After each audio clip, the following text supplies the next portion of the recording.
Friday, last almost 5 years, we have been doing this webinar series. We are very fortunate that we have had the best blend of speakers from across the world, foreigners, Indians settled abroad, Indians working in remote parts of our country. Everybody has been contributing in this thought process and exercise that we do every Friday, thinking about contemporary economic issues. Today, we have had an economic survey presented by the Chief Economic Advisor of our country. He has given a very detailed analysis of the whole economy. The data which has been presented in economic survey has generally been towards the end of November, but at places he has used data up till January 3, I think.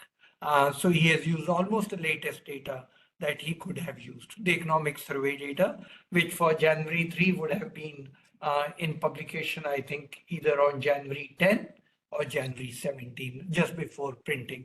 So an excellent economic survey, but the economic survey has raised a couple of issues. And I thought that was important we discuss because this is an economic survey which is now positioning itself for Viksit Bharat 2047. It's not easy. We have just about 25 years, but in 25 years, we have a long leap to take. In the economic survey, it's clearly mentioned in dollar terms. We are growing at 10.4%.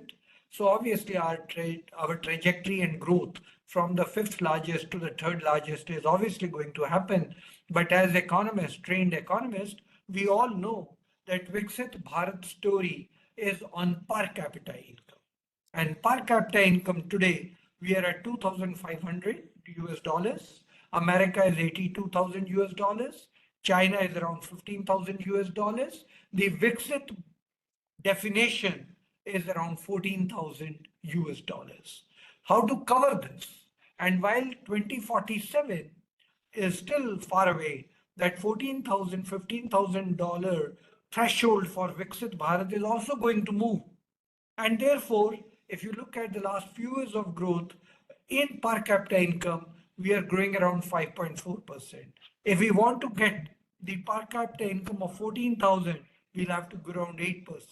And if the threshold level moves to 17 or 18,000, we'll have to grow at 10%. It's a very big challenge, but it's not undoable. We can do it. Now, given that story, that economic survey, I think, has positioned itself well. It has spoken about the GDP growth and GVA. 6.4% is what they are going to, what they say is the average of this year. And next year is in the range of 6.3 to 6.8. So we are still not, the per capita income will still not be where we want it. So obviously there's going to be a challenge and we have to upscale that growth rate. The manufacturing sector has done okay. Agriculture and services are doing better. Construction is doing better. The capital expenditure is doing better. The GST is the main tax collection for the government. The inflation, I think the economic survey has done an excellent analysis on inflation when they have shown the inflation trajectory, netting tomato, onion, and potato. I think that's the right approach. Many times I wonder, and Professor Ashok Vishandass is an expert on agriculture, and how just these three commodities dictate and change the whole inflation scenario. On the banking sector, there has been something beautiful discussed in the economic survey. Our net non-performing assets are very low, around 2.5, 2.6%, and that comes from the RBI's financial stability report. Foreign exchange reserves are taking a dip as given in the economic survey, and still it will be 10 months of import cover. Now, all this story that has been narrated there, we are going to discuss today. The chair of the session today is Dr. Ashok Vishandass. He's a dear friend of mine. He's a founder director of EGROW Foundation. He's the former secretary CACP. And I hand it over to him now to take over the proceedings and take the proceedings further. Dr. Ashok Vishandass, please. Thank you, Professor Charan Singh, for giving a very, opening statement about our economic survey, which is very, very detailed analysis and is a cogent reasoning. Uh, I'm sure it's one of the finest document. It gives a indication of what's going to come tomorrow and many years later. And he correct. Now let me pick up the thread where Professor Charan left one thing, because to my mind the per capita income is just one indicator to assess whether a country is developed or not, but to my mind is a necessary condition but not sufficient. So what makes other parameter which makes a country developed? I'm having this background, this thought in my mind, because there are many countries such as Qatar and few others where the per capita income is manifold the basic threshold of about $14,000 per capita, but their per capita income is about 65,000, 70. Still they are not uh, developed country. So what are other than uh, per capita income that makes a country developed? So one of course is this per capita income. Now we might discuss on what makes a country develop. That's a very key issue, and to me I have not seen many authors discussing about this tangent, what makes a country develop. To my I have scanned through very, very carefully the word development bank. I don't find a categorical definition of developed nation or developed economy. That is point one. Now before I invite and give the introduction of our esteemed panelists, let me out, at the outset say something on the economic survey which is presented today. The economy is projected, as Charan Singh said, between 6.3 to 6.8 next financial year, and strong domestic economic fundamentals is there. Because many people and many economists also say ours is a growing, but it's a jobless growth. I feel that many authors they create a narrative without an evidence. Where is the evidence that our economy is growing without job? That means so we have to discuss on whether it's a jobless growth or with job. Because my data says, because I cannot make a statement without backing up of the data, because that is the only basis or the evidence on the basis of which we can say one way or the other. So the economic survey very, very vividly says the the unemployment rate has come down from 6% in 1718 to 3.2%. So what more evidence we require to say it is a growth with jobs? It's not job. And moreover, the startup in 2013-14 they were just 350. Today we have more than 1.46 lakh startup. They may not be a wage employment, but they are self-employed. Nevertheless, employment is employment, whether it's a wage or a self-employment. So that is the point we perhaps can deliberate more on this. So that is very crucial. Third, of course, is our economy should be such that the even export, the foreign trade should be widespread. And widespread, our our foreign trade, that means export plus import, constitute about 48% our GDP. It means it's widespread. So that is also, to my mind, of course I will invite your esteemed views on this. Is it a crucial factor for any economy to be developed? Their financial institution and foreign trade has to be widespread. So to my mind, these are the three broad conditions on the basis of which a country can be classified as developed or otherwise. So this is and our foreign trade, as Charan has said, it has declined. We have crossed 700 billion mark, and that is a very, very, very encouraging. 700 billion of our foreign exchange, and that covers sufficient to cover 90% of our external debt and provide an import cover of more than 10 months, which Charan has said. And as of 2024, India has secured its place among the world's largest foreign exchange reserve holding country after ranking fourth globally and following China, Japan, and Switzerland. So this is very important. And I am also very delighted. Of course, everyone knows, but I am not able to resist the temptation of telling you that we are the country who were ruled by our British ruler about 200 years, and yet we have left them behind. So this is a mark which we each Indian and each and every Indian must feel proud of. We were subjugated or whatever for 200 years, our colony, and then we have left them behind. And we are going to go further, and those are the point on which we can discuss based on evidence, not on narratives. So with these few words, I welcome all the esteemed panelists, and let me have the privilege of introducing you. First, Dr. Rattan Chand. He is one of the founder directors of EGROW Foundation. He is the former officer of Indian Statistical Service and has served the government of India in various positions for more than 35 years. While in the service, he worked closely with many development partners, including USAID, World Bank, and so on and so forth. He obtained PhD in population study from IIPS, Mumbai, PG diploma in population and development from JNU, and Master of Statistics from Punjab University. And he has served at a very senior position in Government of India in the Ministry of Health and Family Welfare as a chief director, which is of the rank of additional secretary to Government of India.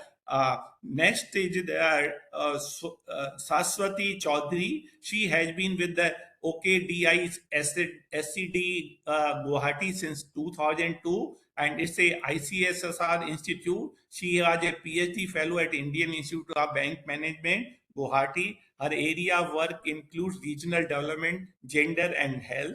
Professor MP Bezbaruah is the former professor and head Department of Economics, Guwahati University. He is also an expert of EGROW Foundation. He has held several positions till date.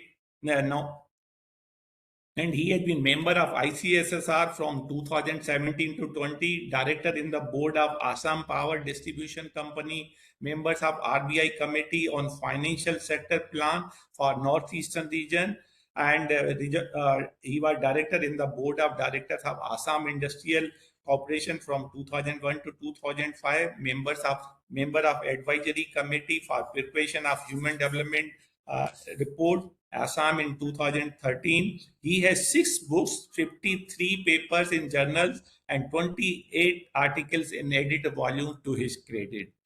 Next, let me have the privilege of introducing Dilip Chenoy. He is the chairman, Bharat Web3 Association. Mr. Chenoy has had an illustrious career serving as Secretary General of Federation of Indian Chamber of Commerce and Industry, FICCI, Managing Director and Chief Executive Officer of National Skill Development Corporation, Director General of Society of Indian Automobile Manufacturer, Deputy Director General in the Federation of Indian Industry.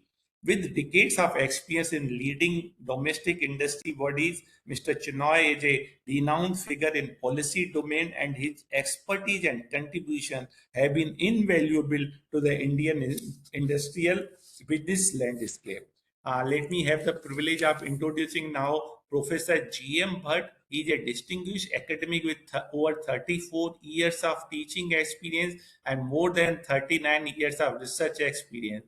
He has held prominent position in several prestigious institutions, including the SK University of Agriculture, Sciences and Technology in Srinagar, the University of Kashmir, King Saud University in Riyadh, Saudi Arabia, and Central University of Kashmir. The list is endless. And let me briefly say he was professor engaged in academic publishing. He serves as an editor of International Journal of Development Research and Studies, a referral journal based in New Delhi. He has authored 9 books and published 56 research papers. He has also organized 10 national and international conferences and seminars, demonstrating his leadership in the academic sphere. Let me have the privilege of now introducing Dr. Nirmala Padmanabhan. She was a faculty of economics in for year for post graduation and graduation, and has handled subjects such as financial markets, systems, international trade, and monetary system. She has experience in the budget analysis and analysis of economic issues of the country and in rural economic development as part of the Unnat Bharat Abhiyan community development project. Presently, she is the Dean of Extension and Incubation at St.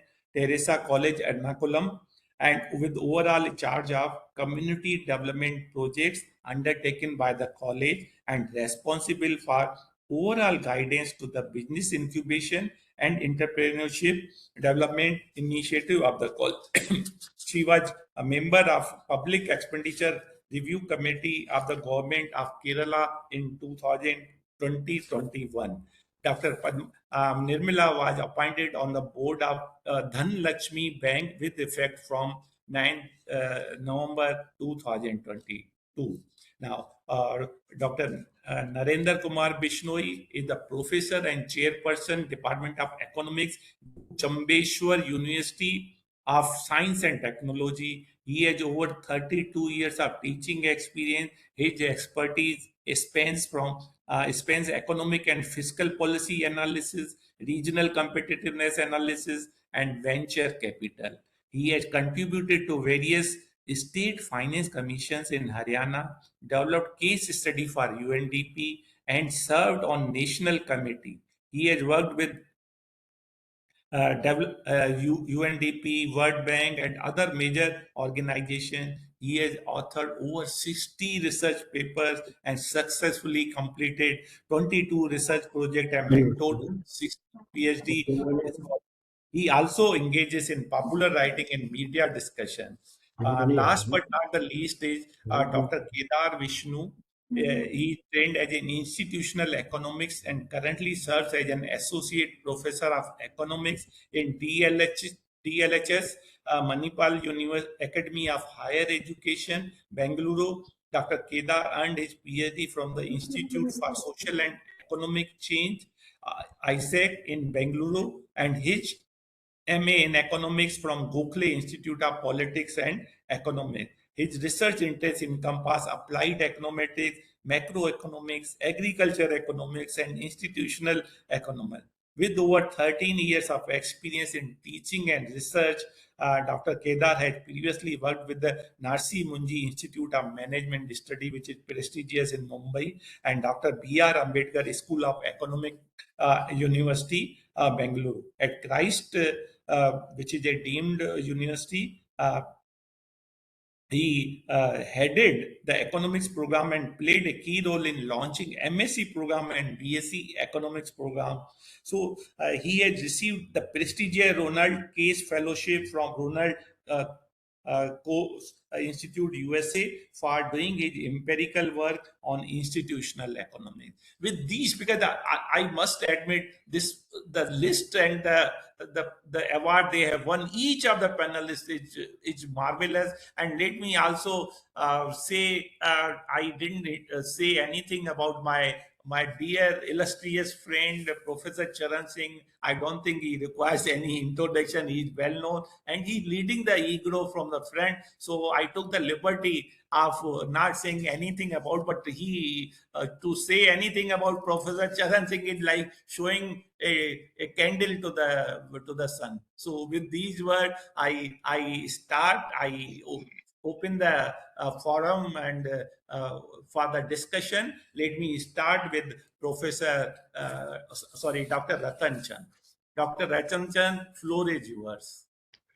Okay, thank you, Chairperson, Dr. Vishandass. I have been asked to speak on social sector.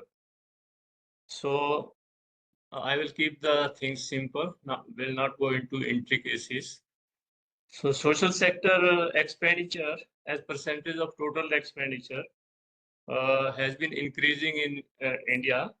So it was 23% in the year 2021, which has now increased to 26%. So that is the first point. Then another social issue is the rural-urban gap in income or expenditure. So the latest data shows that rural and urban gap in average monthly per capita expenditure is on the decline. So that is the data shows. And similarly, the Gini coefficient has improved both in rural and urban areas. Okay, so this is regarding expenditure, a gap in incomes, etc. Then school dropout rates have been declining. Have been declining in recent years. That is also one of the observation, and at currently is stand at 1.9% for the primary, 5.2% for upper primary, and 14% for the secondary. In the area of education, the number of institutions have increased. For example, IITs, they have increased from 16 in 2014 to 23 in 2023. Similarly, IIMs have increased from 13 to 20 in the same period. Medical colleges from 387 to 780. And universities from 723 to 1213, and other higher level institutions from around 51,000 to 59,000. So that is the increase in the institutions. In the area of health, the government health expenditure as percentage to the total health expenditure has been increasing. Okay, from 29%, it has increased from 29% in 2015 to 48% in 2022%. And similarly, the out-of-pocket expenditure which persons have to incur while taking health services, this has declined from 62% to 39% during the period of 2015 to and 2022. As all of you know, 12 crore families are being covered under the Prime Minister Jan Arogya Yojana, under which the rupees 5 lakh is being given for hospitalization for family members. So under this, 55 crore population is being covered, and 36 crore cards, these cards have been issued. As recently announced, senior citizens, this Jan Arogya Yojana for the people of age 70 years and above has also been implemented, and 40 lakh senior citizens have been enrolled as on January 15, 2025. In the under the Ayushman Bharat Health Infrastructure Mission, many of the number of sub-centers, block health units, and laboratories are being constructed. So this is around the health, and also to reduce this out-of-pocket expenditure, this facility of free drugs and diagnostic at the health centers has been provided, which provide free education, free medicines to the beneficiaries, and also free diagnostics. And you are aware that there are Prime Minister Jan Aushadhi Kendras, which provide less costly medicines. So, and these also help in reducing the out-of-pocket expenditure. So as on today, around 14,000 Jan Aushadhi Kendras are functioning. So in the area of rural area, Prime Minister Gram Sadak Yojana, around 8 lakh kilometers of rural roads have been constructed. Similarly, around 2.7 crores houses have been given to the poor under the Prime Minister Awas Yojana Gramin. And 69,000 Amrit Sarovars, that is ponds ponds, have been constructed in the rural area. and 12 crore households have been provided with the tap water. Then there are self-help groups under which various activities are being undertaken, and these groups are provided financial assistance under the National Rural Livelihood Missions. And so far as Mahatma Gandhi National Rural Employment Scheme is concerned, although the percentages have been declining over the years, the women participation rate is going up. And in the as we know, the population under the age of 0 to 14 is coming down. So dependency ratio, which is the ratio of population under 14 plus population more than 65 divided by population in the age group of 15 to 64.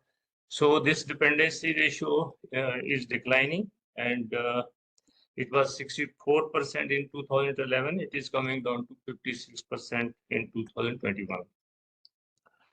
Life expectancy of the population is increasing. At currently, it is around 70 years. Unemployment rate, as per the data, are declining, but the general perception is otherwise. This has declined from 6% in 2017-18 to 3.2% in 23-24. Female participation rate is going up. It has gone up from 23% in 2017-18 to 42% in 2023-24. So these are some of the points which I have taken from the executive summary of the labor force participation from the economic survey. So I think I stop here, and thank you very much for providing me this opportunity. Yes, thank you, Dr. Dr. Rattan Chand. It was very brief, and you gave an aerial view of a very important indicator, which are very useful for the economy. In a nutshell, I really appreciate how briefly you summarize and to set the ball rolling. So I now request Dr. Saswati Choudhury. Are you? Good evening, Are you sir. listening? Yes, yes. Now floor is yours, and request you to confine within, say, around 10 to 12 minutes, because there are, then we give, if Yeah. time permits, then we'll make a second round. So initial about 10 to 12 months, or sorry, 10 to 12 minutes. Thank you so much for inviting me, and I would just begin with, the survey gives a very pragmatic and a situational analysis of the Indian economy as it stands today. So we see the survey highlights the trajectories where we are doing well, and as well as it cautions the areas where we need to put in our efforts, and how the global situation is also important in taking this.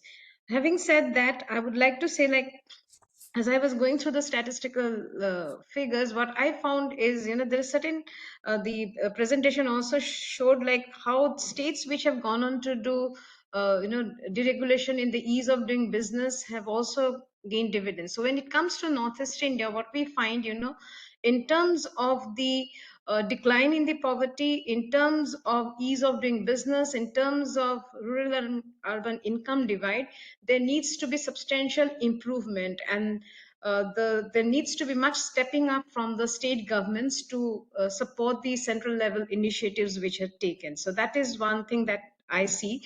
The other, so far as the women's presentation is concerned, harnessing the power of women entrepreneurs, which it says, and it talks about access to credit and women's employment. What I would like to point out is the PLFS report, which shows a substantial gain in women's employment has also been by way of helpers in the own account workers. So in a way, there are two ways. One is also, when we are counting women as helpers, we are recognizing the women's unpaid work, though we are not talking of the care economy, but in a way, India is trying to incorporate that. So that is one gain I think we need to look into. And then important for this is, like, since ease of doing business is, we need to have deregulation, and women have to, through, if you are trying to promote women entrepreneurship, there needs to be more a liberal environment for women to gain access to credit. And there are different schemes of the government which have really helped women. So it's not just giving some subsidies or something, but there needs to be upskilling of skill upliftment of women for this sector.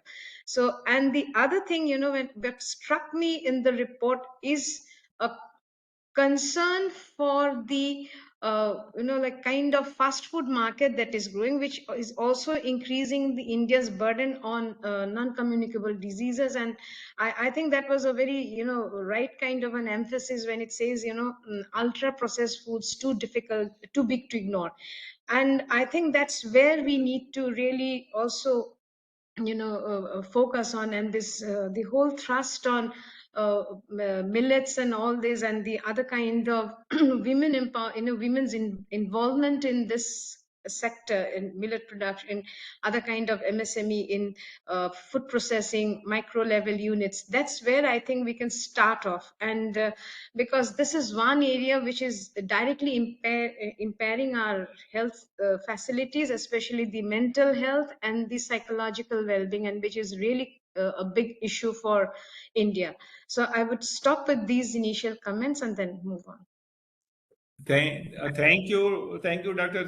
Saswati. You were very brief, and I didn't expect that, but in any way, that's is fine because you covered everything in a very short while. Now our Professor Bezbaruah. May I invite you, Professor Bezbaruah? Yes, thank you very much. Can you hear me first of all? Yes, you are very much audible. Okay, wonderful. So I really join Chairperson you, Professor Dr. Charan Singh and Saswati, in endorsing that this is an interesting and valuable document, very well prepared, I thought. But then, of course, we had only the first look. Detailed looking will take some time. So I'll not be speaking in a particularly specific area, but then certain things which have caught my eyes. And of course, this document deserves much more deeper reading. First thing is that we have all seen that the document says that growth rate in the 24-25 is going to be 6.4 to 6.8%. This is not a secret. This has been in the news for some time. And though there has been a slowdown, we have to admit that this is one of the fastest growing, if not the fastest growing, economy. The interesting thing, of course, is that you see this growth is basically driven by the engine of growth has been the construction sector, which also induces me to think that the government's sustained capital expenditure has actually sustain the growth rate in a way, indirectly, because this directly leads to construction when you spend money on capital expenditures. Not everything, but most of it. So that has actually helped. And this capital expenditure has obviously created capacity also. But then to have a higher growth rate, you not only require capacity, you also require demand. Now, when you see the demand side, the survey says that there has been a recovery of demand because private consumption demand has been low for some time, and recent survey and this economic survey also endorses, particularly in rural areas, this is coming up, which is good.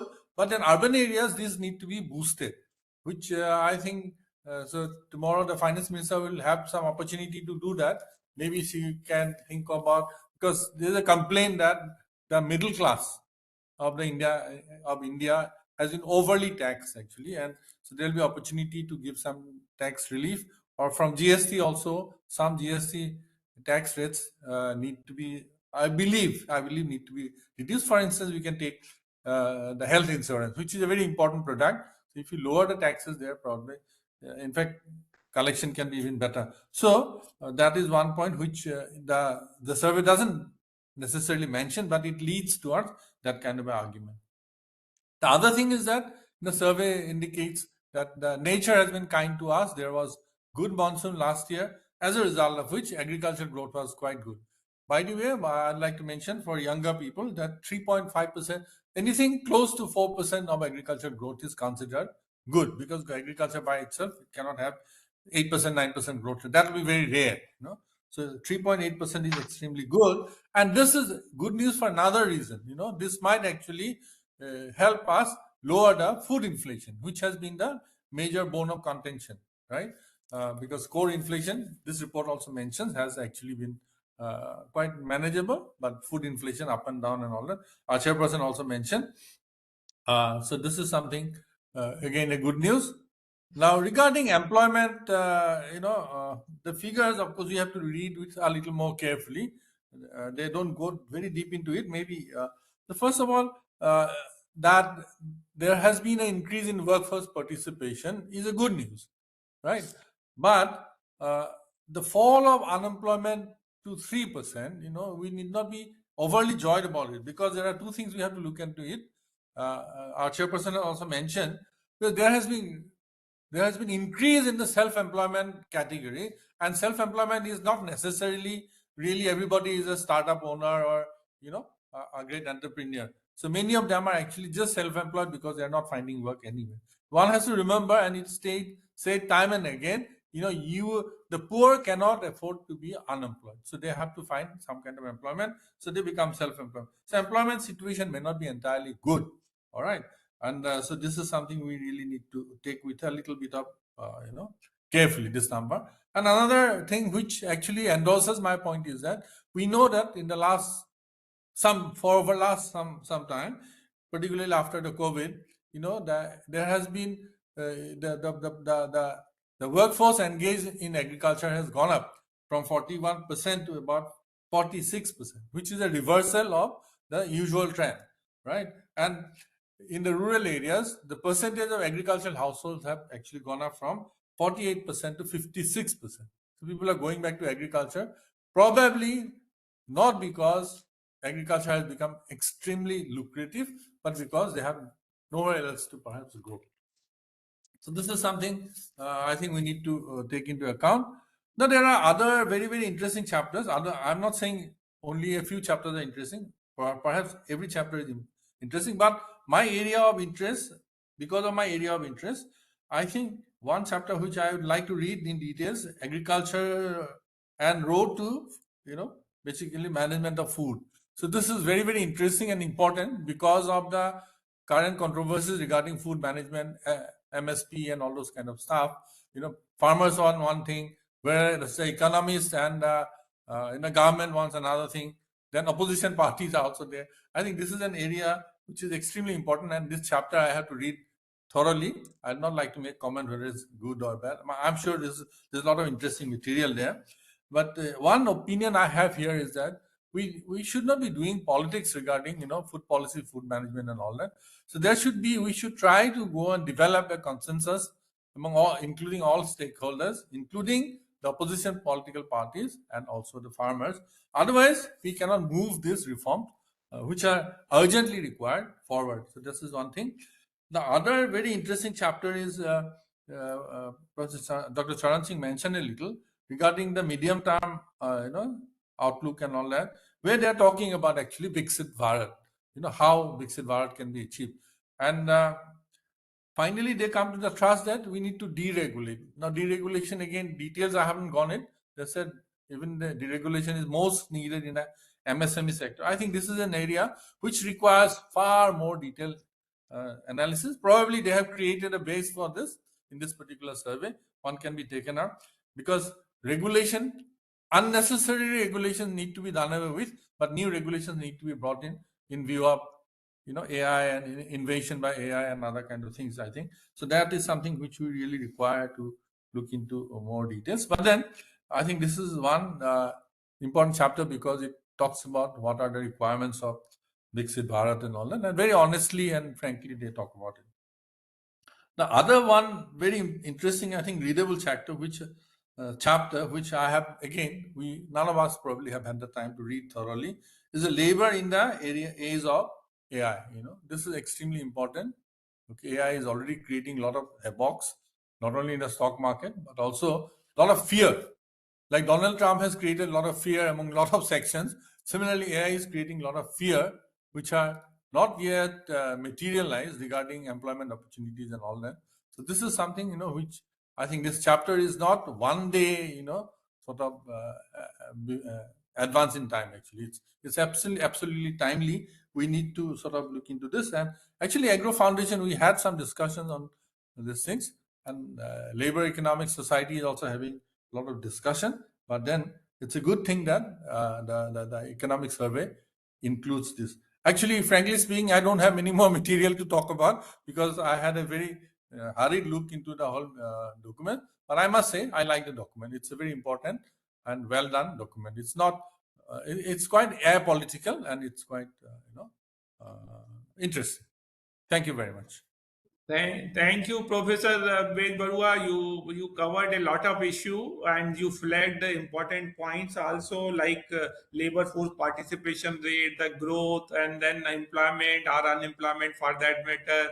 You very correctly said poor cannot afford to remain unemployed, so they find something like this. And engine of growth, of course, is the construction and capital expenditure, not just but and then expanding the capacity for, but then it requires an associated tangent. Where is the demand, and what are the demand spots? That is very important. And good monsoon occurs in the agriculture is 4% or 3.8 as the economic survey report is very good. But then some state, let us also remember, have achieved 10% growth for extended period of time. Madhya Pradesh, Gujarat are a case in point where they register. So when a particular state or a group of states can do, perhaps Others can we also. can aspire to increase the growth in at the national level. So far, agriculture sector is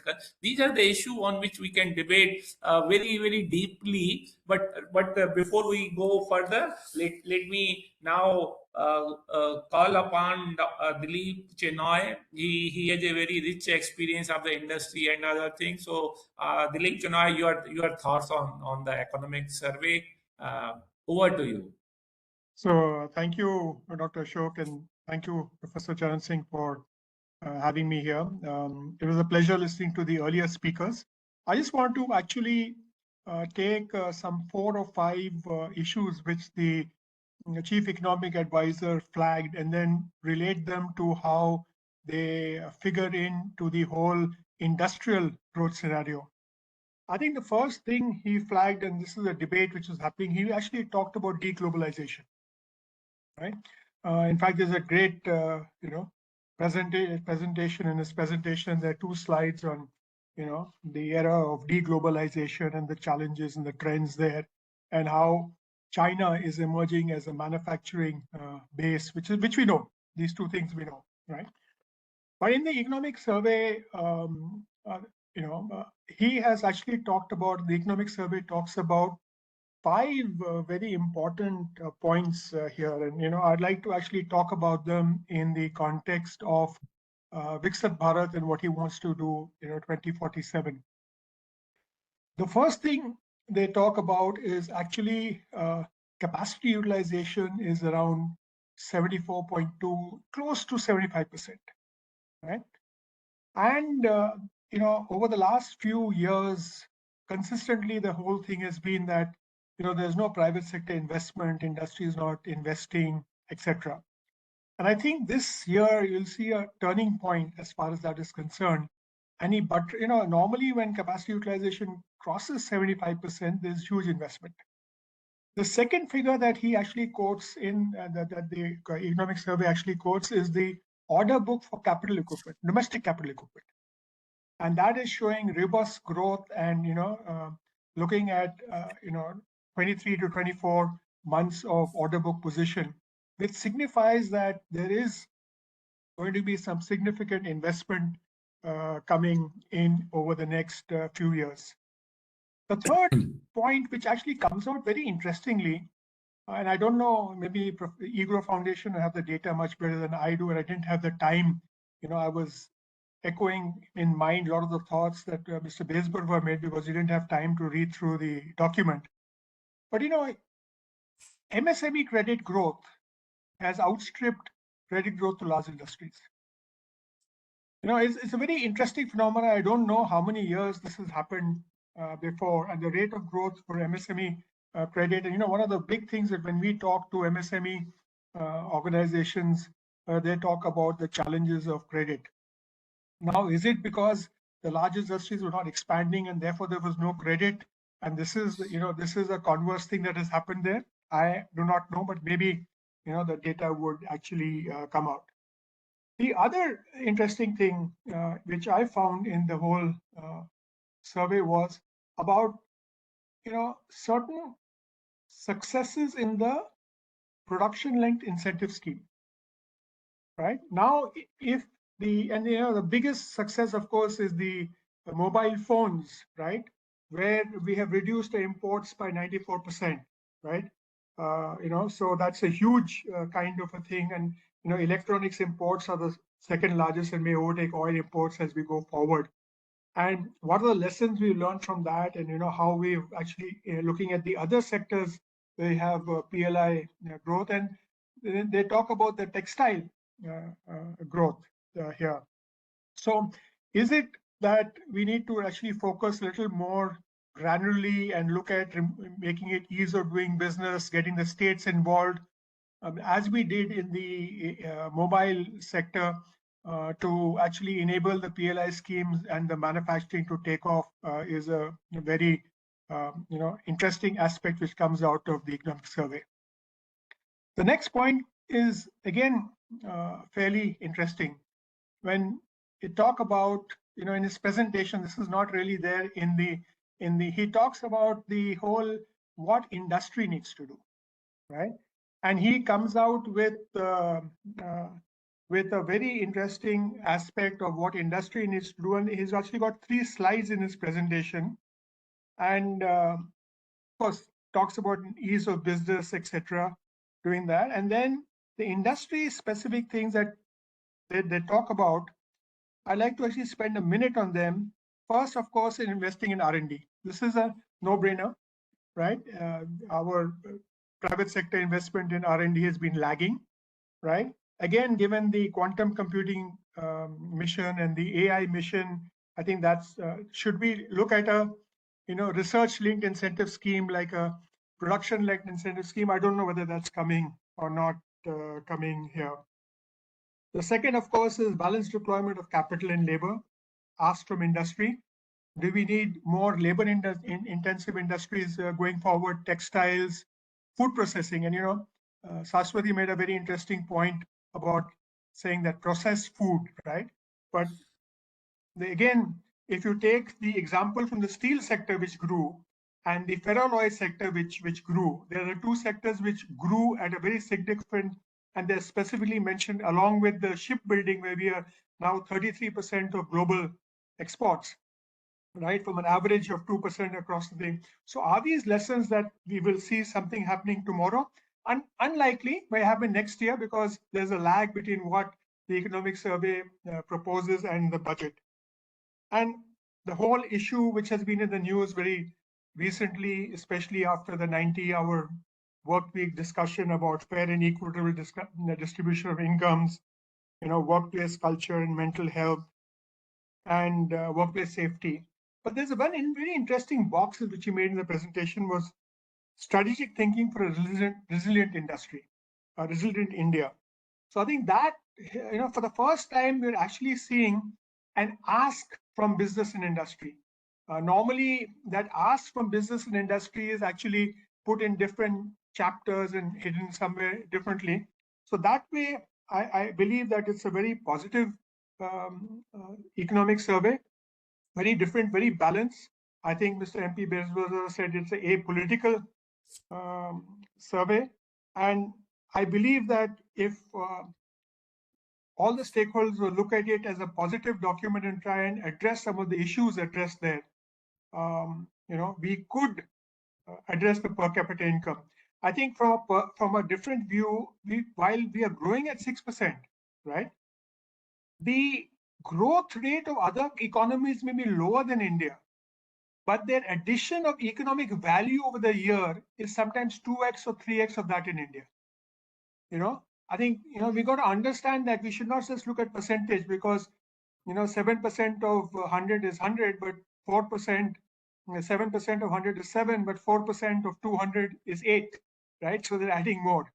So I think we have to look at this, and the whole thing, looking at our per capita income, as of 2047.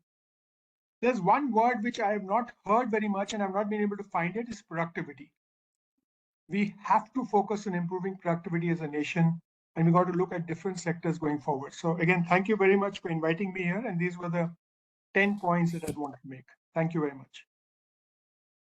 Thank you, Dilip. You made very interesting presentation, very short and crisp. Of course, deglobalization is an issue where everybody is grappling with it, and then productivity, of course, is very important. And you raised very interesting point, though all of us know, but it does not get talked about, because we may be the fifth economy, largest economy in the globe, yet if we take on the per capita, we are far behind. So that therefore the population, India's sheer population, the size of population is that it conceals what it reveals. So that means per capita income, and that Professor Charan beginning said that about 14,000, and then we are far behind it, how to achieve, and by 2047. And again, the crucial point is that are we just above the threshold even in 2047, or we are very close to the second and third? Because even if we achieve that 14,000 or equivalent of that in 2047, adjusting the Indian and other thing, still if we are at the bottom of that crossing the threshold, I don't think we will be valued that much. Because to me, all said and done, economic power is the current economic strength is the currency of power.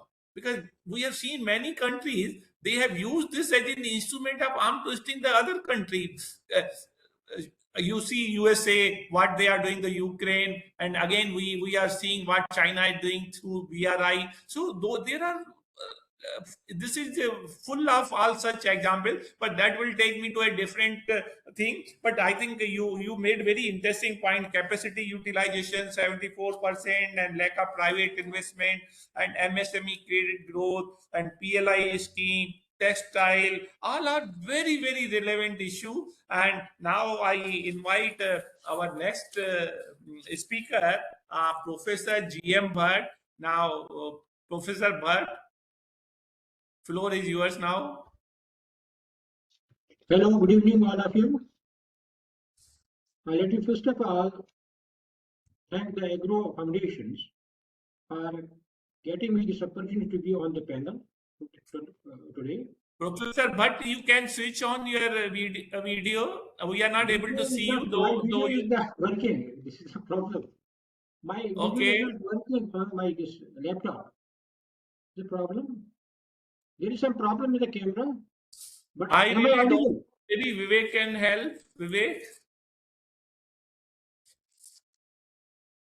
We try to make it right, but it is not coming up. It doesn't matter. Okay. If we are not able to fix, you can continue. We can hear you, Professor Bhat. You can hear me. So I am highly thankful to Professor Charan Singh ji.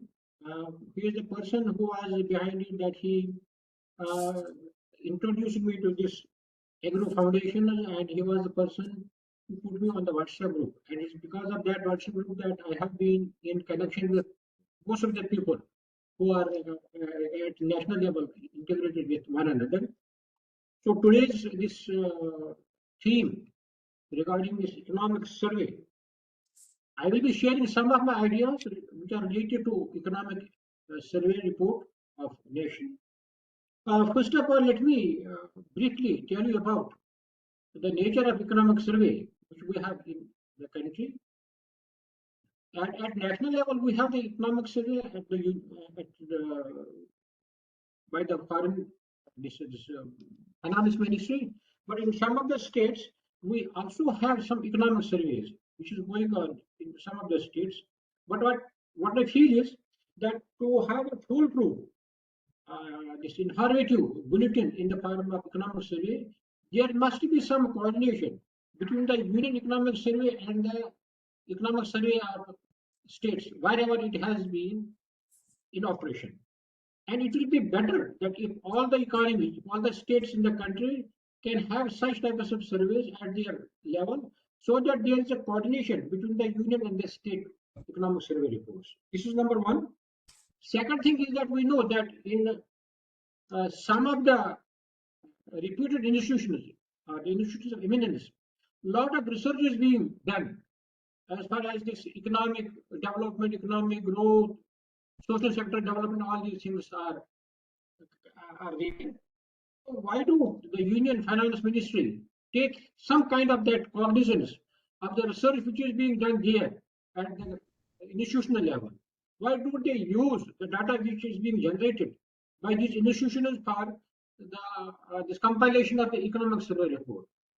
Because that can bring some authenticity, and that can bring some authenticity to the research being done at the state level, at the institutional level, and that can be giving us a checks and balances in having this foolproof economic survey report. This is one thing which I want to share.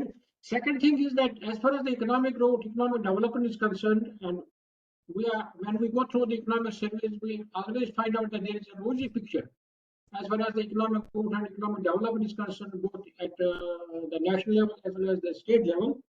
But there are certain costs, hidden costs, especially in the form of this climatic change.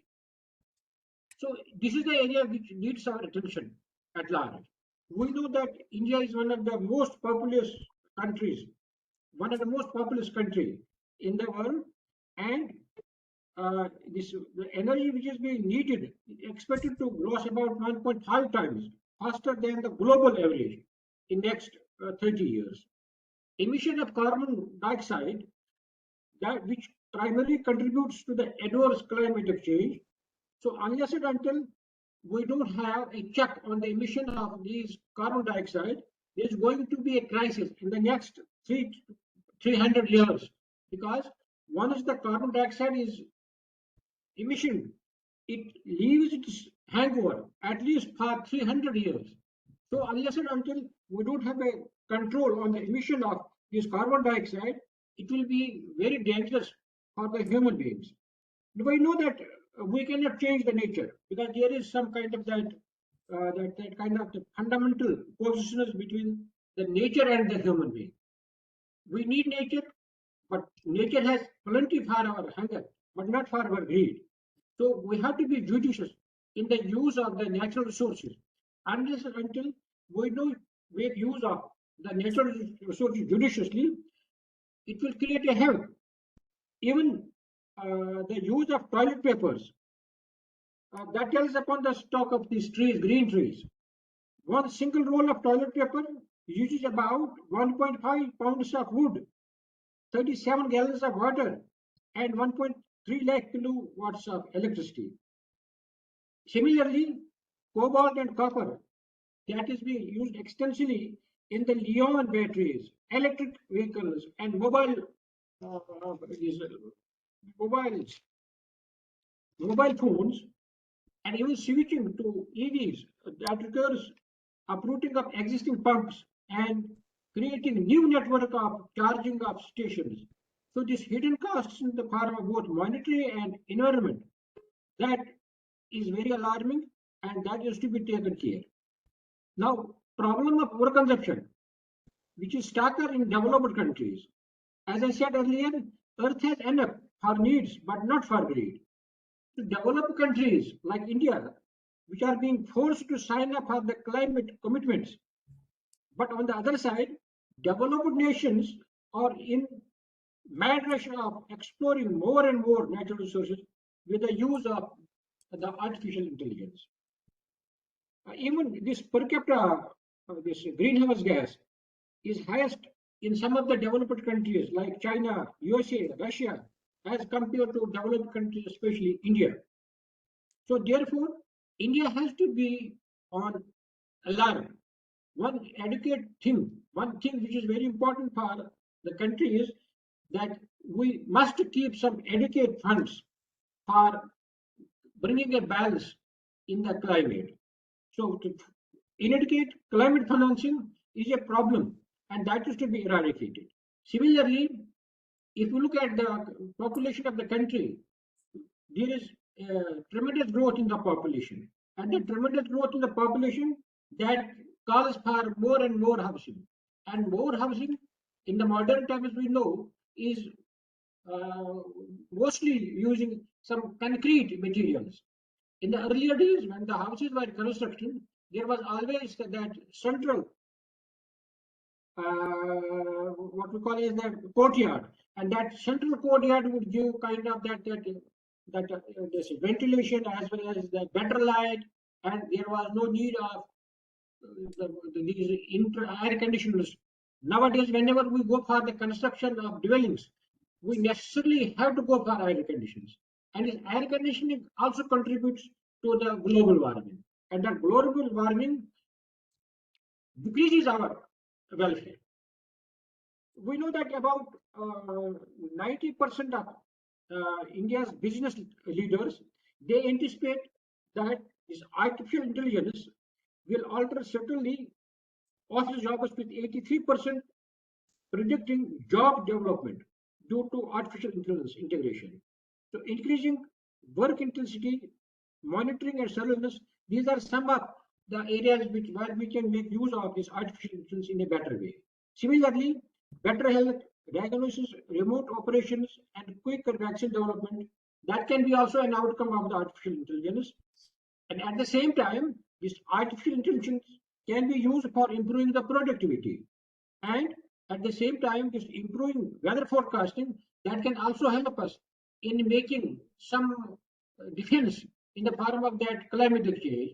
So my point here is that if we are in a position to make a better use of this artificial intelligence, we will be in a position to reduce a lot of costs, not only in monetary costs, but we can also reduce these costs which are in the form of climatic change. So my point is that it needs a holistic view. If we want to go for a better tomorrow, we have to make use of these the technologies which can increase our productivity, but at the same time will help us in reducing the gas emissions, and that can help us in bringing about a balance in the climate. But there are certain alarms. We know that these artificial intelligence which is being used by the developed countries for their benefit, they are taking a lot of benefits out of this. But in our case, we find out that nowadays, you will be knowing that there are number of frauds in the financial sector, and then frauds in the financial sector and the banks is because of this artificial intelligence. How best we are in a position to make use of this artificial intelligence in our life, that depends upon the policy matters and the policy decisions which are being taken, which are to be taken at the national level by the national government. So I hope I made my point. Yes, thank you, Professor Bhat. It's very you flagged very important issue, and many issues are very relevant and burning. And one of them is, of course, AI. That is the flavor of the this season. And your concern is well taken that the AI, with the spread of AI, it can lead to the loss of jobs. But today only the President of India categorically mentioned that her government will ensure that AI does not lead to loss of jobs. So this is very relevant concern. And though government is cognizance, has taken the cognizance of this, the risk of people becoming the jobless, that is very valid concern, and increasing productivity, reducing cost, and then also because India's exports are very they thrive. We Indian exports thrive on the cost. I mean cost competitiveness, because our cost is low because of perhaps cheap labor. But then if we lose that True. additional advantage which we have, I don't know how our exports will be competitive globally. And global warming is very important. You mentioned one AC and the climate change, and of course India is the most populous country, which really does not get reflected in when we measure the economy. But that's the way the GDP is defined. So it doesn't take into account the size of the population unless you do the per capita income. So that those are the issues which are very relevant, and it goes through the mind of everybody who are the good researcher. So thank you very much, and now I invite Dr. Narendra Kumar Bishnoi. Bishnoi ji, is floor is now yours. Uh, Thank you, Chair, for giving me this opportunity. I'm also thankful to Professor Charan Singh for introducing me to EGROW and giving the opportunity to share my views on this illustrious platform. Well, a lot of things have been said about economic survey, and a lot of facts have also come out. I would like to put things in perspective and context by having two, facts. Number one, as Professor Charan Singh has said, that let us grow at a rate of 8% until we look at the benchmark, we are growing at 6%, 7%. Yes, it's very good, but we need to grow at 8 to 9%. So we'll have to look at, if we are growing, we can improve our performance. And number one thing. Number two is that still the impact of economic survey has also talked about this on many chapters, that impact of COVID impact has still been there in the economy. So I would start with the agriculture, and in 1819, as per this PLFS things, before corona year was 1819. So total population dependent on agriculture was only around 42% in India. After corona, this number increased to almost around 246% or something like that. So it means 4 percentage point, or in terms of absolute numbers, more than 2 crore persons, workers, shifted back to agriculture. So before this, the record shows from 1993, 94 onwards, I have the data myself, I have been working on that. Continuously, the persons dependent on agriculture in terms of percentage of workers, it was coming down. And after corona, it increased rather sharply. And then this number still continues to be there. So this number can show two things. Number one, 2 crore extra persons are dependent on agriculture. So when we say agriculture is doing good, yes, it is doing good, no doubt about it. It's growing at a very healthy rate, about 3.5% or more than that. But now per worker, income per worker or surplus per worker is slightly, it is shared by more persons. So that is point number one. So that can be one of the problem in rural areas. And when rural consumption is increasing, we should also keep in mind that they are having more than, when 2 crore persons are workers, it means almost around 4 or 5 crore persons if they go back to the agriculture in rural area with their families. So that is point number one. Number two, if we go within the agriculture, the components, crop sector, a lot of things have come out from Niti Aayog or the independent research also. The crop sector is not growing at a very healthy rate, 1, 2, 3% or less than that. But this livestock is doing exceedingly well. So I have done some work on livestock, and livestock in India has been growing at a rate of, over the last 10, 12 years, from 11, 12 onward, around 7%. So the growth of livestock sector is exceptionally well, and it had a lot of implications in terms of political economy also, because livestock in general is associated with the persons who are relatively at the lower end of the rural economy, rural society. So, and crops were basically, done by persons who are at the higher level of hierarchy in the rural system. So that is also one of the reason when we see a lot of agitations are there and farmers are showing their unhappiness. It also had its social root behind this thing, to my mind, and because of this thing. So agriculture, like, we also need to differentiate between in agriculture between livestock and crop economy. In crop economy, we can also, further differentiate between traditional crops and horticulture crops. So horticulture crops are also doing fairly well, and it is the traditional crops where we have some problem. And in traditional crops, particularly rice and wheat, pulses are doing slightly better, oil seeds are better. So this type of details give us a better idea about the things. So overall things are very good. In rice and wheat, we have some issues and we need to look at that. And one thing that economy is already having sufficient wheat and rice. So we, of course, we do not need more wheat and rice beyond the point. So that is demand side is also not supporting the more output of this thing. Second thing is that when agriculture is there, in agriculture, I have worked on some, government, Haryana government had an expert group and I was the chair of the group. So there we looked at agro industries. We keep on talking about the food processing industry. And surprisingly, we looked at in agro industries, we included rice mills, flour mills, oil seed mills, and pulse mill, pulse, all these things. So these basic units, interestingly, when you talk to industry persons in Department of Industry or any industry persons, they will say, well, these agro industries are fairly low on technology, so we do not care much about them. And when you talk to agriculture department, they will say, no, it's part of the this manufacturing sector, industry department.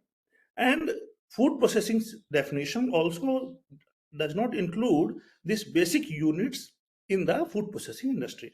What had happened is during 70s, 80s, lot of agro industries, cropped up, and by its very nature, this agro industry will be in the rural areas, providing a very less capital intensive, and so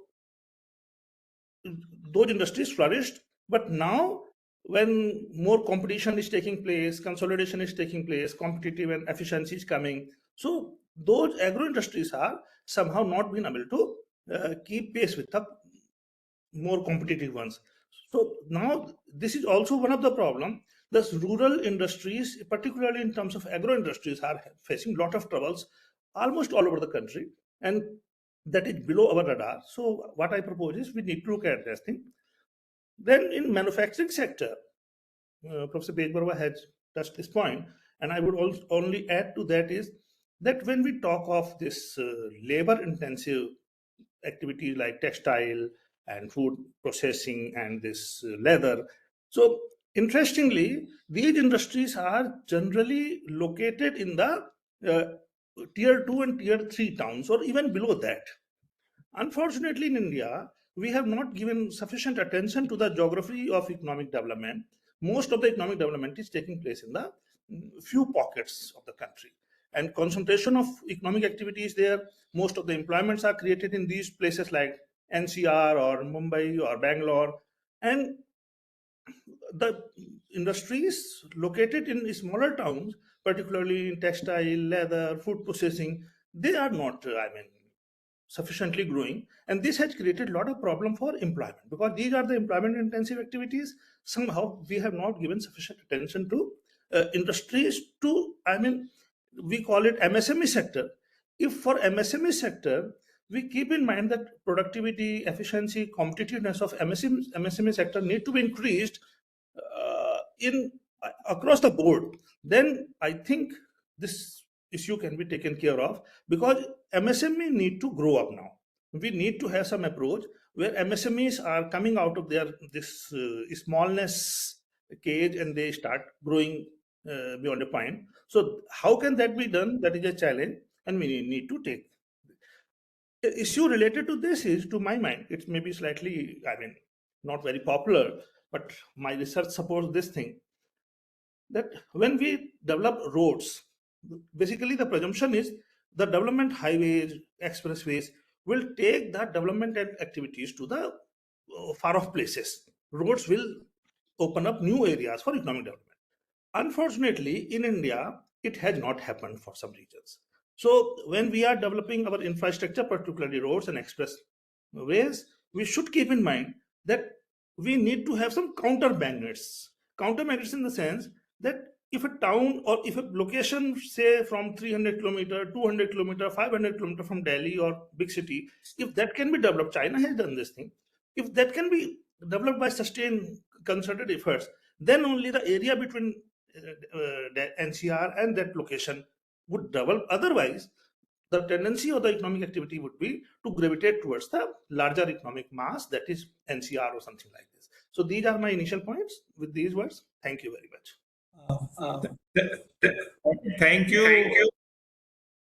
Thank you, Professor Bishnoi. A very interesting point on the road development and then how it will gravitate to the critical mass. And then you also raised very valid point, the growth of the crop husbandry versus the animal husbandry. Those are the very classical debate, which is, but somehow it goes in the background and it is never debated as a very frontline issue. For whatever reason I have not understood, but livestock and animal husbandry is very important, and very important is also because in the fishery and the livestock there is no minimum support price yet. They are growing far ahead of the crop husbandry, which are the crops covered. So that also demonstrates the MSP is not the panacea for addressing the issues of the income of the farmer. So those are the issues which you have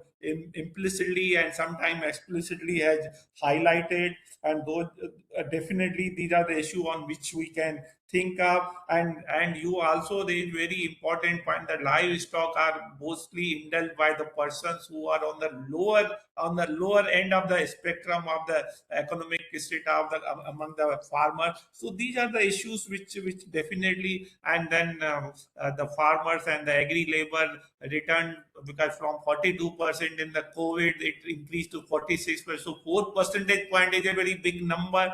It means they are coming back. So those are the issue, because not necessarily it's more lucrative, but they have nothing better to do, so therefore come back. So those are the issues which has to be further investigated, but very valid point you raised. And now I invite Dr. Kedar Vishnu to present your point of view on the economic survey. Yeah, thank you so much. Can I present a few slides to show, if you could? Yeah, allow sure. me? Yes. Yeah. Yes.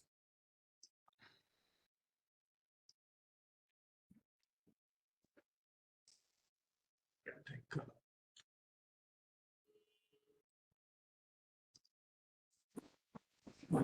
Vivek sir, could you allow me? I think you need to give me the right to present.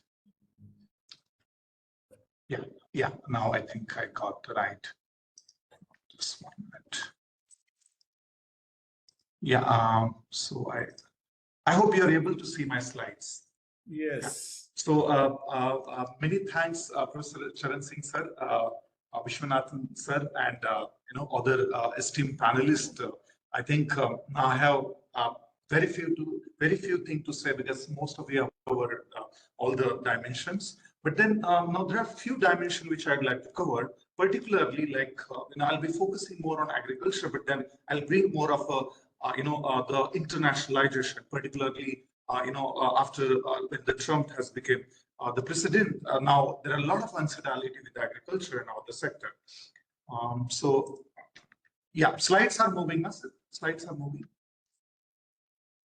Okay. Slides are moving now, sir. Moving. Yeah. So I think this has been already discussed a lot.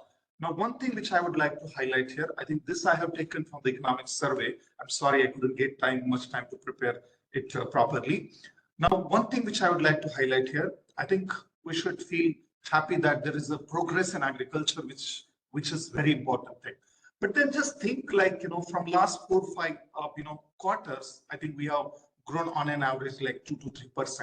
Now, the one thing, of course, we are very happy that there is progress, but then is 3.5% sufficient for us when 43% of the population still rely on it, and then agriculture is we have the absolute, or we have the advantages in it. Now, if we have to achieve the developed country status, I think this has to grow more than at least 4%, but still there is a far way to go for us, particularly in agriculture. Now, I think this has already been spoken. I'll skip this. Now, I just want to highlight now where agriculture stand in a total allocation and where we lack. Now, just this again I have taken from the economic survey. Now you compare, like, I think the progress in a capital expenditure is really good. It's a very impressive for this financial year. But then if you again, like, I think rural development has also got a good progress. But the concern here is that now I'm going to talk about the concern, and then I'll talk about the how the international uncertainty, trade war, and kind of that would impact us. Correct. Now let's focus more on us. Now there is a huge increase in heat waves. There is a huge increase in a variation in a rainfall. I think that I couldn't see much in the economic survey. Of course, there is a huge increase in a variation, but then I really appreciate this point.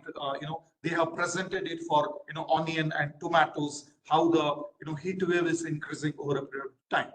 Now this is so let's quickly spend 1 minute and understand what is lacking in agriculture.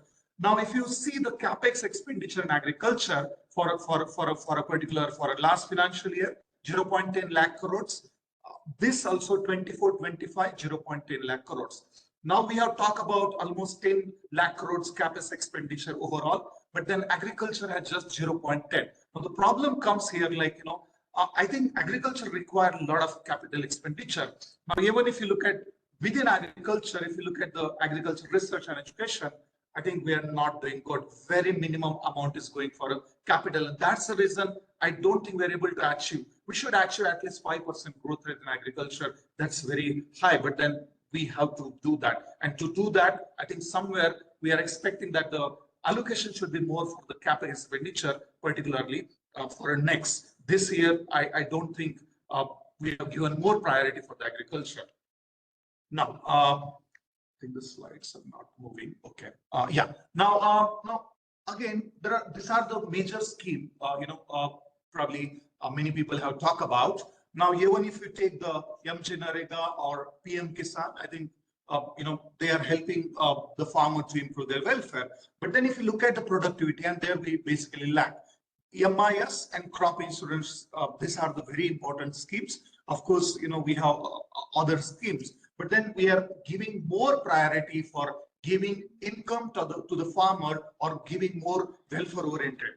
Now the problem comes here, I think we need to give more priority for boosting our productivity, and we need to encourage. I think we need to really think how long we are going to give the free food. I mean, it's important to reduce the poverty and hunger, but then somewhere we have to literally think, if at all we have to improve our per capita income, I think we have to really boost the productivity for increasing the capital expenditure, which probably you may not see much in this particular slide. Yeah. Okay, so I think there is okay, fine. Now again, you look at the export of agriculture. I think somewhere we have 11% share, but then this is a declining agriculture share export. Now we have import of agriculture. Of course, it is lesser than 5, but it is increasing. Now, the one point which I want to highlight, we have the huge advantages. We actually need to reduce little import on agriculture. Probably this somewhere, I mean, if you improve the export, I think then only we'll be able to increase the farmer income, particularly. That will also help us. Now, this is a very important point. Now, of course, I have just tried to look at the tariff and bond rates here, particularly for this from agriculture statistic at a glance. Now, what you can observe from this, that I think still we have very close economy for agriculture. We are trying to protect our farmer, which is a good thing. But then now, if since the Trump has come into power and there is a lot of uncertainty, Trump always calls us like that we have huge tariff. Now we need to think. And if you still open our economy and if we still import too many agricultural commodities, I think just think about the farmer income. So here's something like we have, I think, too much custom duties and other stuff. And then I think somewhere we need to, we need to think. So this is thing which I wanted to highlight. I mean, so this, like you can see, comparing with the last year, I think there is a reduction in the, of course, we have gone ahead with a lot of restrictions in our export. We had banned rice, we had banned, I think to some extent, we had also controlled the onion and other. So there is a huge decline in the growth rate. But then these are the top 10 exported commodities. But then this even agriculture just contribute 10%. So we have to literally think like how we can improve the processing. Now, last point, probably I'll take just 2 minutes and then I'll stop. I think the importance of R&D in agriculture, I think that's something which we really need to think. Nowhere I could find in this economic survey like the way of increasing the farmer income, particularly connecting the market access and supply chain. We need to encourage the organic farming, natural farming, but then this has not, yes, there is an attempt, they have talked, but then this should be the major focus of the tomorrow's budget as well as the economic survey, how we can improve and where we can learn the lesson. Last thing, I think we need to promote more of a experimental research.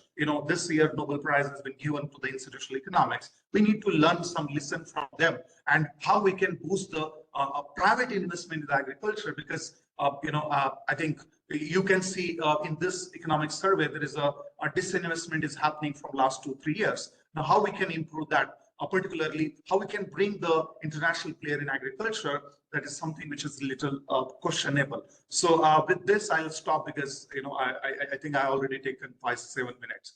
So thank you so much for giving me this opportunity. Looking forward for your questions. Thank you.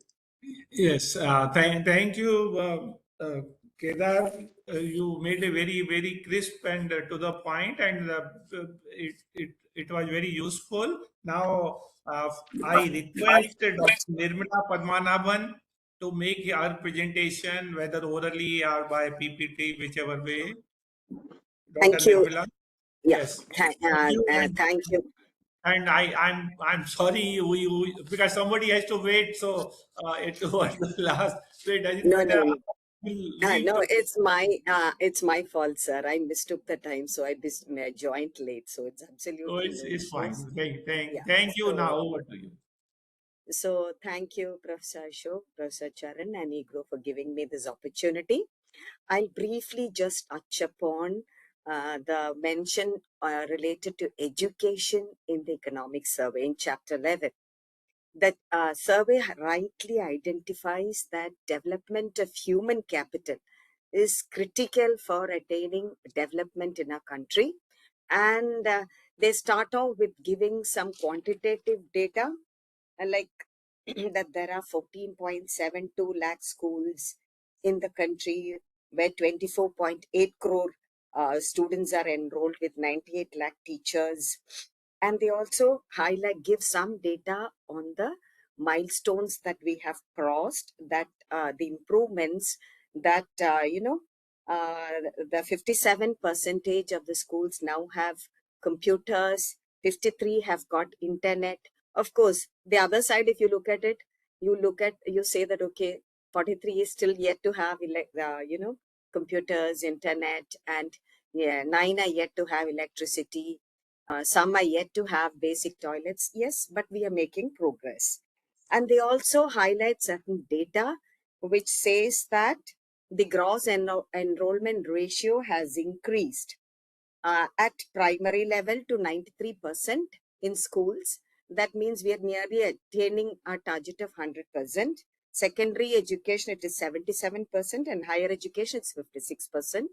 The dropout ratio has also decreased. It is 1.9% at primary level, increasing slightly to 5.2% at the secondary level, and further increasing to 14% at the higher secondary level. Now, while giving all this, I would have been happy, but if they had also given some gender-based data. That is one concern I have with this, that all these have clear gender dimensions. If you look at the dropout rate, sometimes the dropout rate for female students may be higher, but this is invisible in the chapter. I read through the entire chapter on education. That is invisible. I would have been happier if that kind of data analysis is there, because they do need a targeted intervention. Now, having said that, they clearly highlight some of the changes that are happening. And we know there are phenomenal changes. Education sector probably is one of the sectors in India which is undergoing massive transformations. And most of the policies, I would say, are excellent in spirit. We are trying to revamp our entire education system with the new education policy of 2020. And that, highlights what few facts that the actual education of a child starts from the time the child is born. So therefore, we have in the under the new education policy, we have the early childhood care and education, which this is clearly defined in the survey, and where just two components. One is targeting children in the age group 0 to 3, because that is a formative age of a child when the child's cognition, everything is developed. So we have a clear national framework for early childhood simulation. And there is a 36-month simulation calendar. Excellent, because that is where the child's emotional, cognitive, everything starts developing at an early age. Second is from the age of that. So this targets 0 to 3. 3 to 6 years, we have the national curriculum for early childhood care and education, which focuses on play-based learning for about 130 activities are specified: indoor, outdoor, child-led, teacher-led. So beautiful if vision, yes, but again my concern there, that is what I am looking for in the budget tomorrow. How do we implement it? Because this 0 to 6 age, most of the time the children are in Anganwadis. The question arises, are the Anganwadi teachers capable? Do they have the capacity or the capability to impart this vision, to practicalize this vision? Or is there some scheme to enhance their capacity to make this vision come true of early childhood education? Then the survey also talks about one critical. Till now, education system was focusing on quantitative measurements and targets. Do we attain 90% enrollment? Do we attain 90%? That kind of numbers. Now we are focusing on the quality. Just, enrollment does not ensure the actual capacity of the students. So the survey also talks about the foundational literacy and numeracy. That is, it emphasizes whether a child can really read with understanding, not just rote-based learning, read with understanding, and also have the basic numerical skills which are critical for lifelong learning. And because learning has now become so much that it is a lifelong learning process. So children need the basic foundation in reading with understanding and basic numerical skills. So this is, do they have? And we all know that even a 5th standard child is not even able to read and understand a 2nd standard book. So these quality issues are there. This is really highlighted, and there are the strategies they talk about. One strategy they talk about is peer learning. Again, that is another thing I'm looking for in the budget. When you're talking about peer teaching and learning, they're talking about peer teaching by community volunteers. They're also talking about peer teaching by other students. Yes, by other students, it is more viable because there might be bright ones in the class. As a teacher, I know that, peer learning by bright ones or weaker ones is possible. But again, my concern when you're involving community teaching is, I hope there is some scheme at that will train these community volunteers in the teaching methods being followed by the particular school. Because if a totally different method is being followed, that will only confuse a student all the more, so that the child doesn't know what is right and what is wrong, and it will be a total confusion. So I hope that some schemes are there, if wherever, in whichever states. I think some states are already experimenting with community volunteers. I hope that they are also having training for the community volunteers, methodology that is being followed by the school per se. Now, another very interesting point is the emphasis on social and emotional learning. That is something that these children today don't have. Earlier, When we were young, we were so many in a joint family, we had the social and emotional quotient strong. Now it's a joint family, all children are pampered, they get everything, and at the slightest challenge, they collapse. Everything is read in terms of success, success, and success, and they don't have the emotional or the capacity to deal with life's challenges. So this is very, very interesting how education should also focus on the social and emotional learning, which involves, problem solving skills, positive social behavior, and social relationship, responsible decision making. These are life skills that our education system really need to impart to children. Somewhere down the lane, I think our education system was focused just on by heart rote learning, writing, and giving exams and declaring to everybody that my child has got 96% or 95 or whatever it is.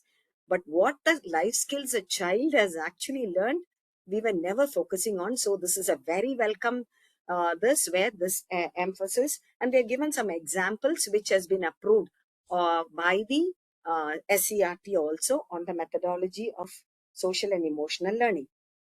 Now, the chapter also emphasizes on using artificial intelligence, IoT, and data analytics for improving the quality of education. The chapter also touches upon the challenges of technical education, medical education, and higher education. Now, I'll just talk with one point on higher education, because being in the higher education sector, I know we are really facing quality issues in higher education, as a result of which, particularly since I'm from Kerala, this is where we are seeing massive outcome migration of our students to other countries like Canada, Italy, other kind of places. So there is massive out migration. Even for earlier, it used to go for masters. Now they're going for all kinds of undergraduation, BCom, graduation, even diploma courses. Everybody is going out. We really need to reverse this trend. And for that trend, the only solution is to improve the quality of higher education. And they're talking, the UGC as well as the councils are talking about internships, skilling, developing, all kind new methods of teaching, everything. But again, the problem I have seen in my teaching experiences, there needs to be synchronized working of the national policy as well as the state policy and the this. Otherwise, education being a state subject, there could be inconsistencies. I have seen in our own this university where, though autonomy is given to educational institutions, academic autonomy fully is not given. There are there are restrictions on the method of teaching on this. So the survey also talks about one thing, I liked it, that there is no great accountability than that demanded by the market. So if an educational institution has established a reputation, I think they should have the freedom to design their own courses. Now the new educational system also is planning to offer a number of envisions greater flexibility, that a child can study what subject they want. It is not like the traditional where a person who takes maths has to take only physics and chemistry. Now maths can be combined with Bharatanatyam, with whatever they. But unfortunately, how many colleges, higher educational institutions are equipped to handle this kind of flexibility? The new education policy also envisions any time entry and exit. If a student wants to leave after 1 year, finds that it's not suitable, they can exit. But normal cases in a traditional education, that 1 year is waste. Now the child can get out with a diploma. But that kind of flexibility, I think, is yet to be introduced in many states. So what we need to look at in the budget is schemes to address these challenges, which will help implement the true spirit of the new education policy and the enhancement in the quality of education that it envisages. I hope that happens. And if that is the need of the hour, because our demographic dividend is very short-lived, We have to make maximum use of that too for attaining Viksit Bharat. Thank you so much. Thank you, Dr. Nirmala. Very, very important point you have flagged. And important is about the entry and exit barriers, whether you exit at 3 years, 2 years, 1 year. But the moot point of my mind is whether, say, for example, a student exits at 1 year, what is the employability? Is there any demand for such an education? Of course, it's for self-satisfaction. Nobody goes to a school or college just for self-satisfaction. But then there is some expectation from the student. And then this also boils down to why the very large scale migration for small courses like simple graduation or even diploma to other country like Canada, Italy, or whatever. So those are the issues which are very relevant. My understanding is rather a hypothesis is people have high expectation and there is a underlying assumption if they get a degree from European country or things like that, their market value will be high, therefore they can command higher wages within the course. So those are the perhaps issue. I don't know whether there is a systematic research on this, whether a degree from such institution or the countries will necessarily yield a higher wage rate or higher and then employability. Those are the assumption, but not fully tested in a very scientific research methodology. I must admit, I don't know whether such study have been done at a large scale, not on a case study basis, but on a larger implication. Those are the issues which are very important, and they are also linked to National Education Policy 2020. So those are very, very, very valid question. Professor Charan, these issues have been very, very valid. I must thank you, but I request you to extend the thanks on behalf of EGROW because he is the CEO of the EGROW. So from our side, I give the baton to Professor Charan, how he now conducts on, but I really thoroughly enjoyed, and I must admit, even my understanding of the issue after listening, I thought I have become a little richer after listening to you. Over to Professor Charan Singh. Thank you very much. I think it was very interesting. I totally agree with you, Dr. Vishandass. We had a very enriching discussion. All of us learned on the way. So tomorrow, very importantly, we have a budget discussion. The budget discussion will start at 5 and we'll close at 6:30. I'm inviting all of you to please join in the budget discussion. Some of us will be there and some of us, because we are preoccupied at other places, may not be there. But all of you who can join, please join us. And next Friday, we are going to have a presentation from Professor Robert Lawrence from Kennedy School, Harvard University. He'll be speaking about, can manufacturing still provide inclusive growth? And you know, Economic Survey has spoken today about industry and manufacturing and the challenges we are facing there and the slowdown in manufacturing. So next week, we have Robert Lawrence from the Kennedy School, Harvard University. But most importantly, tomorrow, we have the budget discussion. And in that budget discussion, I want to point out, before the TV and media and channels and newspapers pollute us, as economists, just as economists, what we think of the budget, we'll have pure, raw discussion. So I would welcome you all tomorrow from 5 to 6:30 p.m. to discuss the union budget, and then next week, Robert Lawrence. Our presentation today will be on our website by noon tomorrow. And as you can see, it's been very educative. I'm sure we'll use it for our classrooms and other places. Every point that you have mentioned, we are going to note down. And most probably by tomorrow, when we release on the website, we'll have the highlights of the discussions that we have had. With that, let me thank Dr. Vishandass for chairing it, and each of the panelists for coming out with such good points, and the participants. We were more than 116 at one point, as I noticed. Now, of course, we are around 80. I want to thank each one of you to have stayed back and benefited and participated in this discussion. Thank you very much. Have a great evening and see you all. Thank you.